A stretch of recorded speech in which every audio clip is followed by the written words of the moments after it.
En un tramo solitario de carretera, poco después de la medianoche, un automovilista que pasaba por allí vio algo inusual. Un coche se había salido de su trayectoria y había quedado detenido en una zanja al costado de la vía. Desde el interior del vehículo, llamas tenues pero inconfundibles parpadeaban en la oscuridad. Alarmado, el conductor redujo la velocidad de su coche, se detuvo en el arcén y rápidamente tomó su teléfono. En cuestión de instantes, estaba en línea con el 911, describiendo con urgencia el incendio y su ubicación. Los servicios de emergencia no perdieron tiempo. Los operadores registraron la llamada de inmediato y enviaron a toda prisa a los equipos de bomberos hacia el lugar. Poco a poco, las llamas fueron controladas hasta que solo quedaron restos humeantes. Cuando el fuego finalmente fue sofocado, los investigadores comenzaron su sombría tarea de examinar los restos. El descubrimiento fue sobrecogedor. En el asiento trasero del vehículo calcinado, encontraron a una víctima. La revelación transformó la operación de una labor de extinción de incendios a una investigación en toda regla. Para la tarde de ese mismo día, la identidad de la víctima fue confirmada. Mediante el análisis de huellas dactilares, los especialistas forenses pudieron establecer una coincidencia. La persona que se encontraba dentro del coche quemado fue identificada como Mercedes Vega. Queridos espectadores, en este canal descubrirán las historias de crímenes más impactantes, reales y estremecedoras. Si no quieren perderse ningún caso, suscríbanse ahora y no olviden dejar su me gusta. Su apoyo nos ayuda a seguir contando la verdad. Mercedes Vega llegó al mundo el 10 de marzo de 2001, en Anchorage, Alaska. Su llegada marcó el comienzo de una vida que sería recordada por su vitalidad y su luz. Incluso en sus primeros años, había algo en Mercedes que atraía a las personas hacia ella. Tenía una energía silenciosa, una chispa que hacía que los demás quisieran estar cerca. Cuando era una niña pequeña, desarrolló un amor por los caballos, pasando horas hablando de ellos, dibujándolos en cuadernos y soñando con algún día cabalgar a través de campos abiertos y extensos. También tenía una debilidad especial por los bebés, y a menudo intervenía para ayudar a su madre o a los vecinos siempre que había un niño pequeño que necesitara un par de manos extra. No se trataba solo de cuidar, era la alegría que sentía cuando podía hacer sonreír a otra persona. Esa alegría era simple, pura, y la acompañó a lo largo de su vida. En 2007, cuando Mercedes tenía apenas 6 años, su madre, Erika, comenzó una relación con un hombre llamado Tom Pillsbury. Al principio, Mercedes se mostró cautelosa, como lo son muchos niños cuando una nueva figura entra en su mundo. Pero con el tiempo, Tom se convirtió en algo más que la pareja de su madre. Se transformó en una figura central en su vida. Su relación floreció de manera lenta y natural. Para 2010, justo antes de la boda de Erika y Tom, Mercedes decidió darle a Tom una tarjeta especial por el Día del Padre. Con su letra cuidadosamente escrita, plasmó las palabras: «Me encanta que te cases con mi mamá». Tom conservó esa tarjeta, no por el papel en sí, sino por lo que simbolizaba.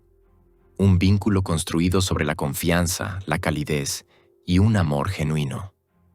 Para él, era la prueba de que Mercedes lo había aceptado en su corazón como parte de su familia. A medida que crecía, Mercedes persiguió sus pasiones con curiosidad y disciplina.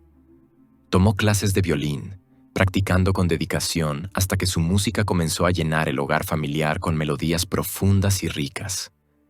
Junto al violín, descubrió su voz para cantar. No solo era fuerte, sino también llena de alma, una voz que transmitía emoción y dejaba al público conmovido.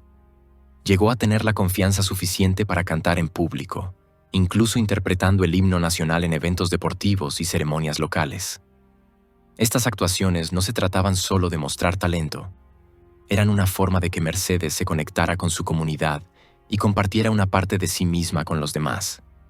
En el ámbito académico, Mercedes sobresalía.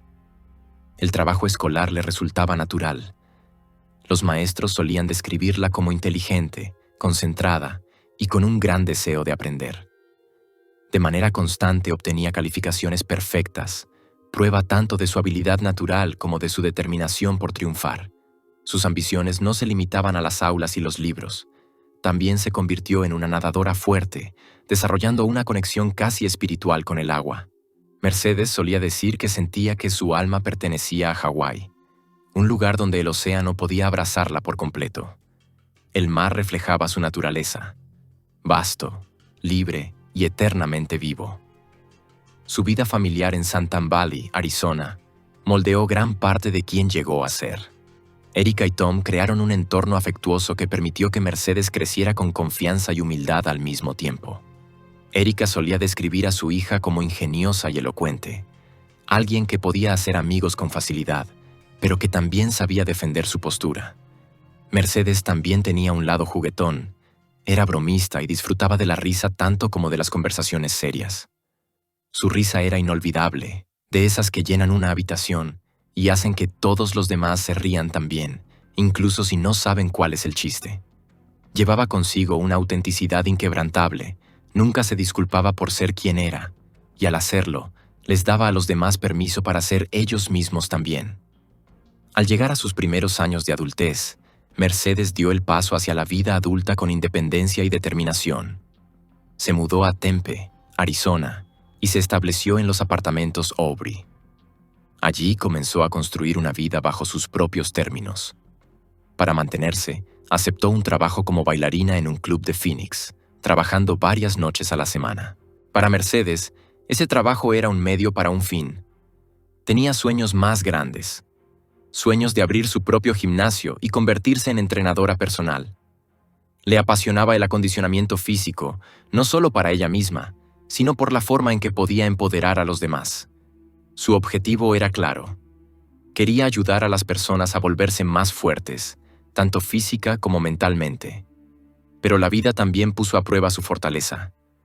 En octubre de 2020, Mercedes vivió un momento aterrador cuando fue víctima de un robo a mano armada afuera de su apartamento en Phoenix. El evento la dejó profundamente conmocionada, pero no la quebró.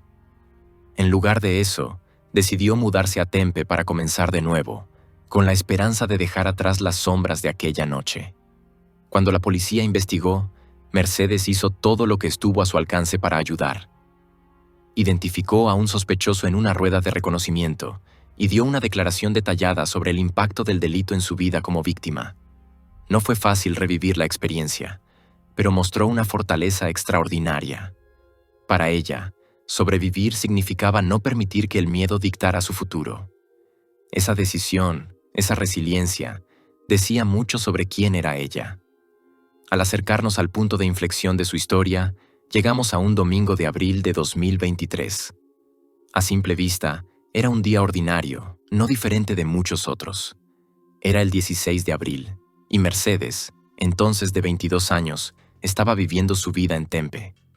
Tenía planes informales con amigos para cenar, una salida sencilla que esperaba con ilusión después de sus turnos de trabajo. Pero más tarde, esa misma tarde, envió un mensaje para informarles que necesitaba ajustar su horario. En lugar de ir a cenar, se dirigiría al club donde trabajaba. En ese momento, solo era un cambio rutinario, nada inusual ni alarmante. Sin embargo, al mirar atrás, se convirtió en un marcador significativo. La última comunicación conocida de ella. Más tarde esa noche, las grabaciones de las cámaras de seguridad de los apartamentos Aubrey captarían fragmentos de sus últimos momentos en un entorno familiar. Alrededor de las 8:45 de la noche, un Chevrolet Malibu blanco modelo 2018, con título de salvamento, apareció en el estacionamiento del complejo. El automóvil no pertenecía a Mercedes, y su presencia generó preguntas. El vehículo permaneció en el área, aunque las imágenes de sus movimientos no han sido hechas públicas. Luego, aproximadamente a las 9:15 de la noche, la propia Mercedes apareció en las imágenes. En el material compartido por las autoridades, se la puede ver caminando hacia su propio vehículo en su espacio de estacionamiento asignado.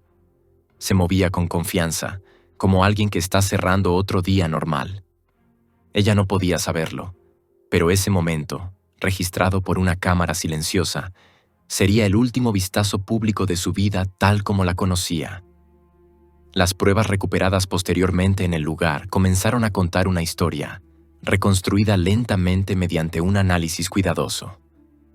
Los investigadores observaron señales sutiles pero significativas que sugerían que había ocurrido un forcejeo allí mismo, en el área de estacionamiento del complejo de Mercedes Vega.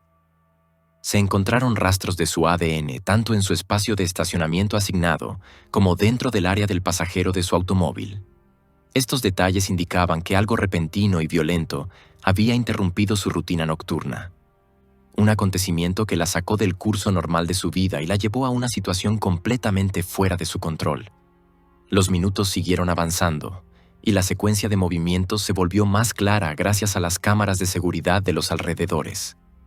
Alrededor de las 9:25 de la noche, el propio vehículo de Mercedes fue captado entrando en un estacionamiento cercano, próximo a un restaurante popular llamado Culinary Dropout, a solo una corta distancia de su edificio de apartamentos. La forma en que el coche fue estacionado llamó inmediatamente la atención cuando las imágenes fueron revisadas más tarde. Había sido dejado de manera torpe, violando las normas locales de estacionamiento, con las llaves aún dentro del encendido. Este detalle inusual sugería no una parada normal, sino una marcada por la prisa o el abandono, quizás bajo presión. El segundo vehículo, el Chevrolet Malibu blanco modelo 2018 visto por primera vez en el garaje del complejo de apartamentos, también fue captado en las grabaciones. Se lo vio saliendo de la misma área general poco después de que el coche de Mercedes fuera abandonado, alejándose en la noche sin llamar la atención en ese momento. Para quienes reconstruían el caso, este patrón parecía deliberado, casi como si los vehículos hubieran sido maniobrados en conjunto y luego separados, dejando el coche de Mercedes atrás mientras el Malibu continuaba hacia el oeste. A medida que la noche se profundizaba y la ciudad se aquietaba hasta convertirse en la madrugada del lunes, la situación se intensificó lejos de las calles de Tempe. A lo largo de la Interestatal 10, cerca de Tonopah, un tramo de paisaje desértico a unas 60 millas al oeste de la ciudad, el entorno se volvió austero. Es un lugar donde la autopista atraviesa extensas tierras abiertas. El tráfico se vuelve escaso y el silencio pesa en el aire. En ese tramo remoto, pasada la medianoche, un conductor que transitaba por allí notó algo inusual. Un vehículo se había desviado hacia una zanja al costado de la carretera, y desde su interior se veían llamas parpadeantes. Preocupado, el hombre redujo la velocidad, se detuvo a un lado y rápidamente marcó el 911 para informar lo que estaba viendo. Su llamada se convertiría en uno de los primeros relatos directos del hallazgo y más tarde quedaría preservada en el registro oficial de la investigación. Durante la llamada, las palabras del hombre pintaron una imagen clara del momento. Le dijo al operador: «Solo quiero reportar un coche. Está en llamas. Está fuera de la carretera. Está en el lado norte de los carriles en dirección oeste de la I-10, alrededor del marcador de la milla 85.5. Estaba, como, metido entre los arbustos, pero vi una llama dentro del vehículo». El nivel de detalle de su observación fue llamativo. También añadió algo que más tarde destacó para los detectives que revisaron el audio. «¿Usted dijo que hay personas fuera del vehículo? Creo que vi al menos a una persona afuera». «Sí». Este comentario insinuaba la posibilidad de actividad cerca del vehículo justo antes o durante el momento en que las llamas se propagaron. Fuera preciso o no, añadió un elemento de urgencia y planteó interrogantes sobre lo que había ocurrido en esos momentos en el desierto. Los operadores de emergencias registraron rápidamente la llamada y enviaron a los equipos de bomberos al lugar. Los primeros respondedores llegaron y encontraron el Chevrolet Malibu envuelto en llamas, ardiendo en la oscura extensión de la noche desértica. Los bomberos trabajaron de manera metódica para sofocar el incendio y, una vez que las llamas estuvieron bajo control, comenzaron la inspección del vehículo calcinado. En el asiento trasero hicieron un descubrimiento estremecedor. Había una persona en su interior. El estado del automóvil ofreció a los investigadores una serie de pistas importantes. En la parte delantera se encontraron 2 botellas de lejía doméstica. Una de ellas estaba parcialmente vacía, y junto a ella había un recipiente de líquido para encendedores. También se recogieron guantes de látex en la escena, lo que sugería que la situación no había sido accidental, sino que presentaba señales de una preparación deliberada. La condición legal del coche añadió más intriga. No había sido reportado como robado, y su historial con título de salvamento significaba que rastrear sus orígenes requería trámites adicionales y verificaciones cruzadas en bases de datos estatales. Las autoridades aseguraron rápidamente el área circundante, tratando la zanja y el arcén de la carretera como una escena del crimen. Se colocaron barreras para mantener al público alejado mientras los especialistas forenses entraban para preservar lo que quedaba de posibles pruebas. El fuego había destruido mucho, pero no todo. Para más tarde ese mismo día, la identidad de la víctima fue confirmada. Mediante el análisis de huellas dactilares, los investigadores pudieron vincular a la persona encontrada en el Malibu con Tempe. Era Mercedes Vega. Para su familia, sus amigos y su comunidad, la noticia fue devastadora. Para los investigadores, significó que el caso ahora se conectaba directamente con la cadena de vigilancia que había comenzado en su complejo de apartamentos apenas unas horas antes. Los detectives de la oficina del sheriff del condado de Maricopa asumieron la coordinación del caso, incorporando recursos adicionales y revisando cada pieza de evidencia disponible. Reprodujeron la llamada al 911, escuchando atentamente el tono, los ruidos de fondo o cualquier detalle pasado por alto. También volvieron a entrevistar al conductor que había reportado el incendio, trazando cuidadosamente su punto de observación desde la autopista. ¿Cuánto tiempo había observado la escena y el momento exacto en que realizó la llamada? La línea temporal comenzó a tomar forma con una precisión minuciosa. En un extremo estaba el video del garaje en Tempe, que mostraba tanto el coche de Mercedes como el Malibu saliendo en secuencia. Luego apareció el automóvil abandonado cerca de Culinary Dropout, con las llaves aún en el encendido, un acto que sugería pánico o una distracción intencional. Finalmente, la cadena de acontecimientos alcanzó su trágico final en la zanja del desierto, donde el Malibu fue hallado en llamas. El propio lugar del hallazgo pintaba una imagen dura e inquietante.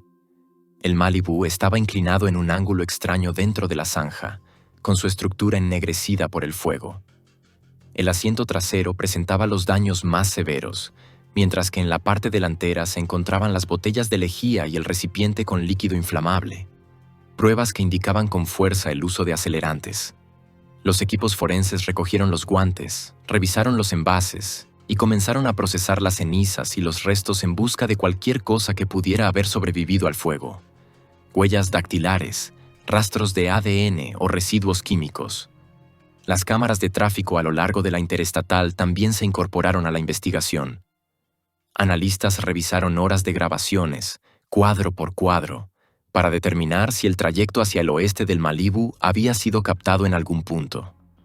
Incluso detalles pequeños, como la velocidad del vehículo, los cambios de carril o el momento en comparación con otros automóviles, podían resultar vitales para acotar la secuencia de los hechos. El coche, una vez enfriado y asegurado, fue trasladado a un depósito forense para un examen más detallado. Los especialistas utilizaron herramientas avanzadas para recuperar la mayor cantidad posible de evidencia física, a pesar de los daños causados por el calor y las llamas. El informe de que alguien había sido visto cerca de Mercedes fue suficiente para activar una búsqueda inmediata en la vegetación baja y la grava de los alrededores. Agentes se desplegaron con linternas y unidades caninas, con la esperanza de encontrar huellas, colillas de cigarrillos o cualquier objeto personal descartado. Sin embargo, el terreno alrededor de Tempe era implacable.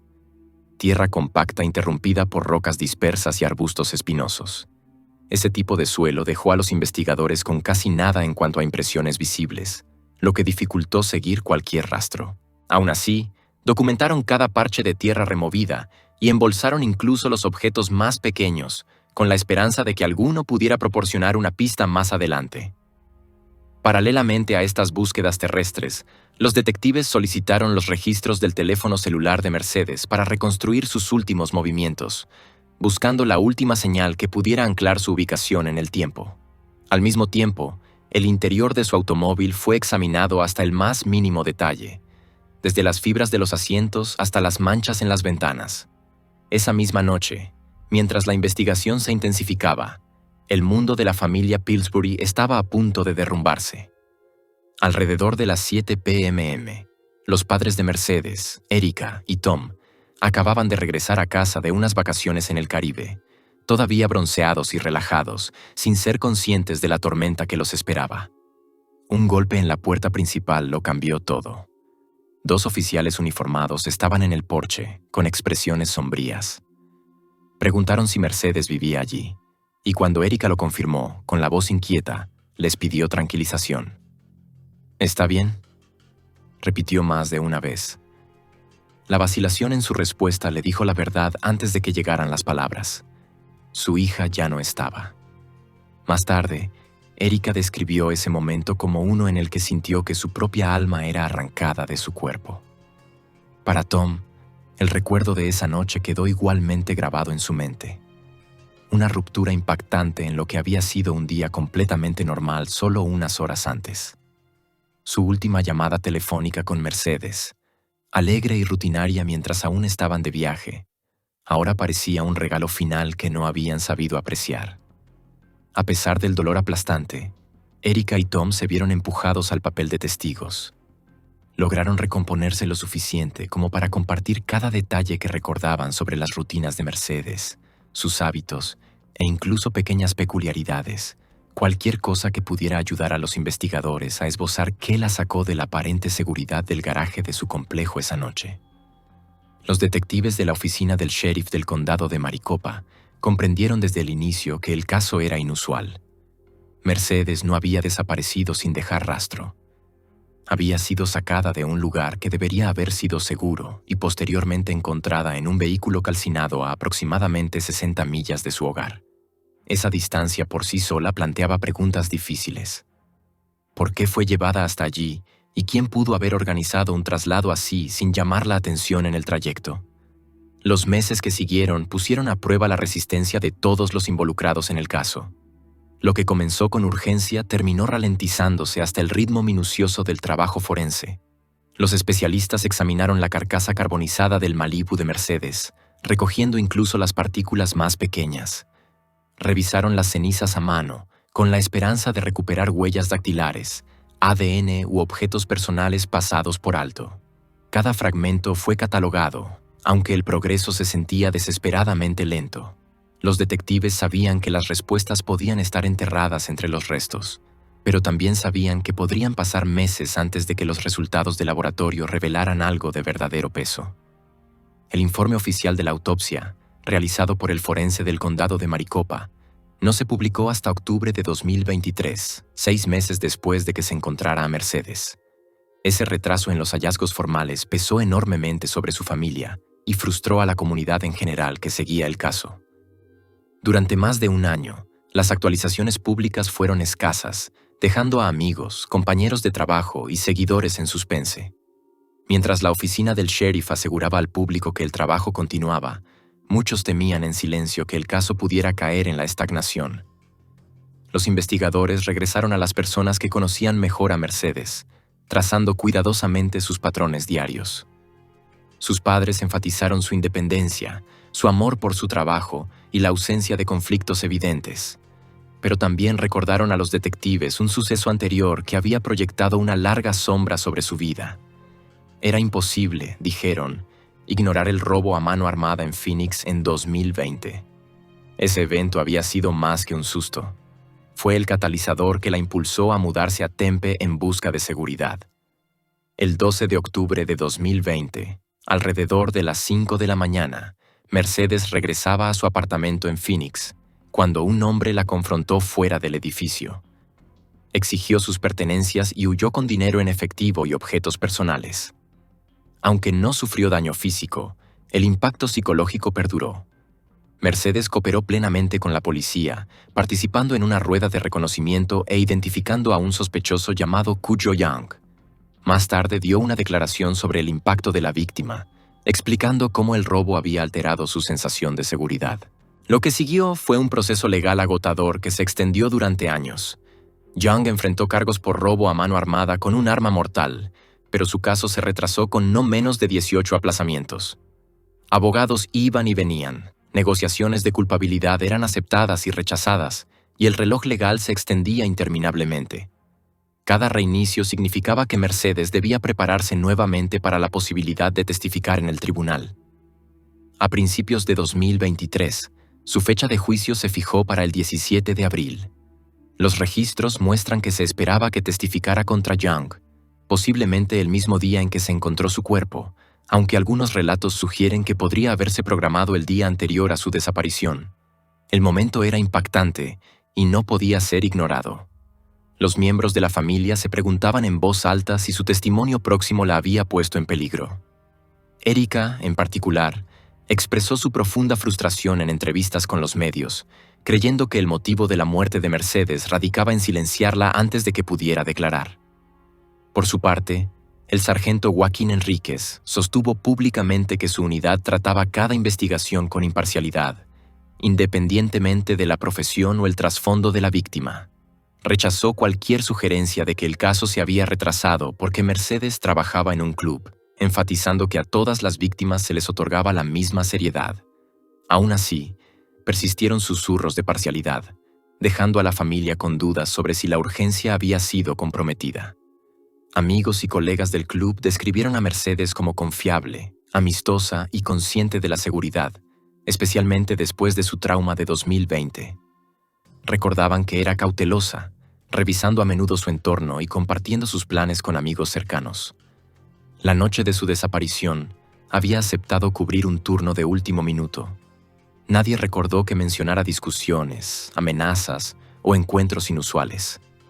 Esa ausencia de señales de alerta inmediatas apuntaba nuevamente a los investigadores hacia la inminente fecha de juicio y la larga historia ligada a su caso anterior. Durante esas horas cruciales en abril de 2023, cuando Mercedes fue secuestrada y posteriormente encontrada fallecida, los registros mostraron que Cujo Young no estaba físicamente en ninguna de las escenas. Todavía estaba fuera de custodia, moviéndose a través del laberinto de su juicio pendiente, pero no había evidencia confirmada que lo ubicara en Tempe o Tonopá. Sin embargo, permanecía la posibilidad de que alguien relacionado con él hubiera actuado en su interés. Las teorías aleatorias basadas en oportunidades se desvanecieron ante lo que cada vez parecía un montaje calculado. Con el paso del tiempo, la familia se aferró a la creencia de que llegarían respuestas. Insistieron en que la tragedia de Mercedes no fue aleatoria, sino que estaba arraigada en su valentía como víctima dispuesta a hablar contra alguien que una vez la había amenazado. Para Erika y Tom, esa convicción se convirtió en la fuerza impulsora de su defensa pública. A medida que los hilos de la investigación se estrechaban, entrelazando la informática forense, bases de datos de huellas dactilares y análisis de teléfonos celulares, el largo y silencioso rompecabezas que rodeaba la muerte de Mercedes comenzó a ceder. Los detectives de la oficina del sheriff del condado de Maricopa, que habían pasado meses rastreando pistas meticulosamente, finalmente llegaron al punto de acción. Lo que siguió fue una serie de arrestos que transformaron la especulación en cargos concretos, y por primera vez pusieron nombres y rostros a las sombras que los investigadores habían estado persiguiendo. El primer avance llegó el 11 de noviembre de 2024, cuando las autoridades de Tennessee detuvieron a Spencer Hayes, un joven de 22 años de Chattanooga. En el momento de su vinculación con el caso de Mercedes, Hayes ya estaba bajo custodia en el condado de Hamilton por asuntos locales no relacionados. Lo que lo vinculó de manera inconfundible al crimen fue un hallazgo de huella dactilar, levantada de un objeto simple pero revelador: una bolsa de plástico para compras encontrada abandonada en la parte trasera del auto calcinado de Mercedes. Esa huella había estado en las bases de datos de evidencia durante más de un año, esperando una coincidencia, hasta que el arresto de Hayes en mayo de 2024 finalmente agregó sus datos biométricos al sistema. El descubrimiento electrizó el caso y dio a los detectives su primer sospechoso tangible. En semanas, Hayes fue extraditado a Arizona para enfrentar los cargos formalmente. Durante su primera aparición en la corte, se declaró no culpable, de pie ante el juez, con lo que los reporteros describieron como un comportamiento firme y controlado. El tribunal fijó su fianza en $2 millones, solo en efectivo, subrayando la gravedad de las acusaciones. Bajo interrogatorio, Hayes admitió conocer a Cujo Young, un nombre ya profundamente ligado a la historia del caso, explicando que su conexión se originaba en las raíces de ambos hombres en Chattanooga. También reconoció haber viajado a Arizona, refiriéndose vagamente a negocios, aunque se negó a dar detalles sobre en qué consistían, con quién estaban relacionados o por qué coincidió con la desaparición de Mercedes. Los investigadores también revisaron los antecedentes de Hayes, los cuales revelaron un patrón de problemas con la ley desde los 18 años. Su historial criminal adulto comenzó en mayo de 2021, cuando fue arrestado en el condado de DeKalb, Alabama, por posesión de un arma de fuego robada. Ese cargo resultó en una acusación formal el febrero siguiente. Sus problemas no terminaron allí. En mayo de 2024, la policía de Chattanooga respondió a un llamado de disparos y encontró a Hayes en posesión de múltiples armas, una confirmada como robada. Fue liberado bajo fianza de $5,000, solo para ser arrestado nuevamente semanas después por la oficina del sheriff del condado de Hamilton, por una serie de infracciones de tránsito y armas, incluyendo conducir bajo influencia, exceso de velocidad y posesión de un arma de fuego estando intoxicado. Cada caso dibujaba el retrato de un joven que vivía al margen de la legalidad, escalando hacia consecuencias más graves. La red se amplió aún más en junio de 2025. Los detectives arrestaron a Jared Gray, un joven de 25 años también originario de Tennessee, esta vez en el condado de Catoosa, Georgia. Gray, al igual que Hayes, fue vinculado al caso a través de la ciencia forense. Su huella dactilar apareció en un vaso de plástico descubierto dentro de los restos quemados del Chevrolet Malibu de Mercedes. Cuando se le confrontó con la evidencia, Gray negó inicialmente cualquier conexión con Hayes o Young. Admitió haber estado en Arizona alrededor de esa época, nuevamente citando vagamente negocios, pero afirmó haber actuado solo. Sin embargo, los registros de viaje desmantelaron su versión de los hechos. Los investigadores presentaron documentos de aerolíneas que mostraban que él y Hayes habían volado juntos desde Tennessee a Phoenix el 3 de marzo de 2023. Aún más condenatorio, los registros de autobuses ubicaban a ambos hombres en un Greyhound de regreso al este el 18 de abril, el día después de que el automóvil de Mercedes fuera incendiado. Aunque los antecedentes de Gray no revelaron la misma profundidad de condenas previas que los de Hayes, los vínculos forenses lo conectaban directamente con la escena del crimen. Las trazas de ADN coincidían con objetos del Malibu, y los datos de su teléfono celular mostraban rutas inquietantemente similares al viaje final del automóvil. También esperaba extradición a Arizona, donde los fiscales solicitaron una fianza de $2 millones, solo en efectivo.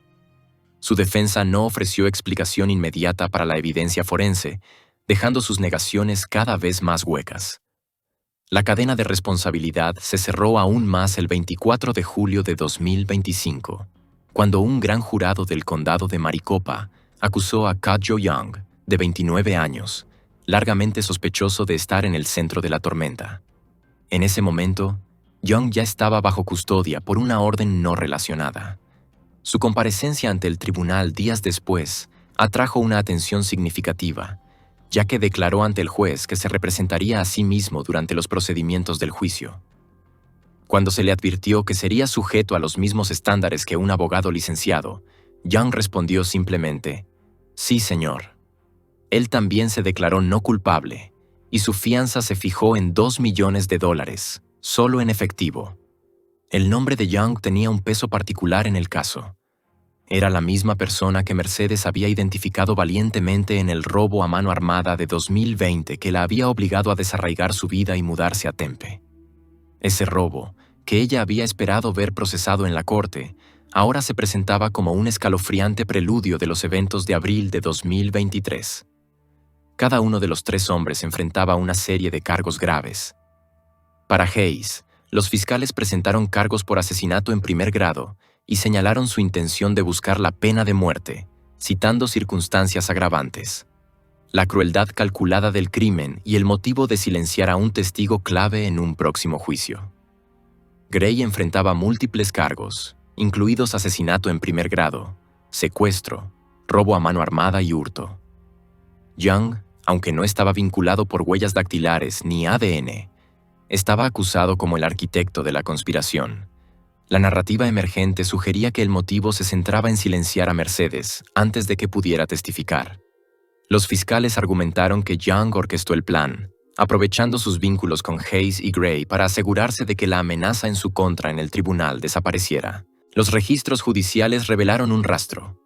Young había autorizado la tarjeta de crédito utilizada para comprar los boletos de avión de Hayes y Gray, organizó la recuperación del Malibú bajo un alias y realizó llamadas para dirigir a sus asociados a recoger un paquete cerca del sitio del incendio la misma noche en que el automóvil fue destruido.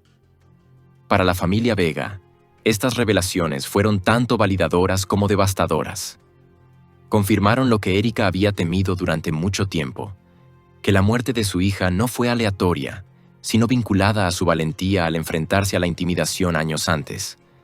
Sin embargo, también subrayaron la profundidad de la planificación que se había invertido en el crimen, una conspiración que se extendía a través de estados e involucraba a múltiples participantes. A finales de 2025, el caso de Hayes avanzaba, aunque lentamente.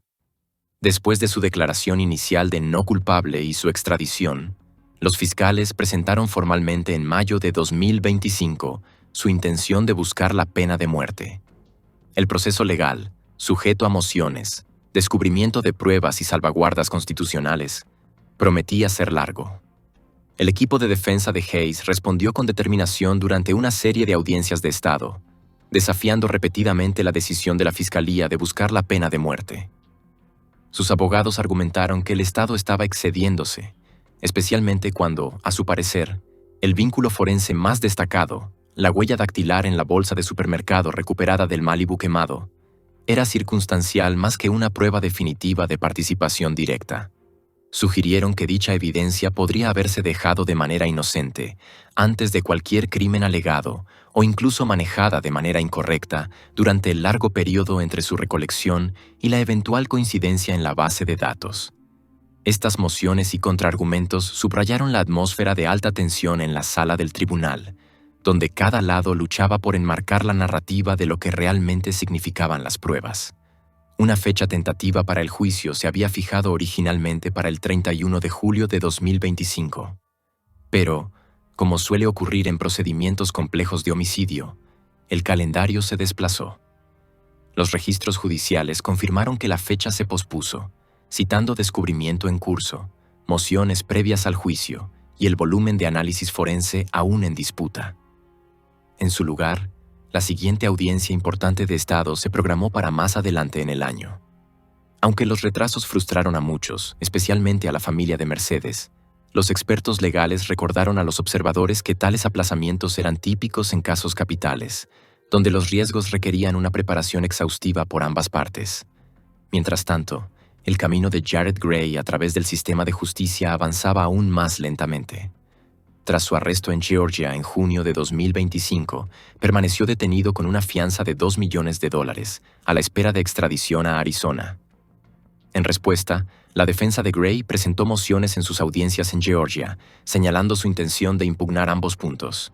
Sus abogados también enfatizaron su historial criminal limitado, presentándolo no como un cabecilla, sino como alguien que podría haber estado periféricamente involucrado en las acciones de otros. Para los fiscales, sin embargo, la imagen más amplia tenía un peso mayor que cualquier pieza individual de evidencia. Argumentaron que la conexión de Gray con Hayes, combinada con los registros de viaje coincidentes y los datos del teléfono celular, lo colocaba firmemente en la conspiración. Hasta ahora, los tres hombres acusados, Cudjoe Young, Spencer Hayes y Jared Gray, permanecen firmemente bajo la custodia del sistema judicial.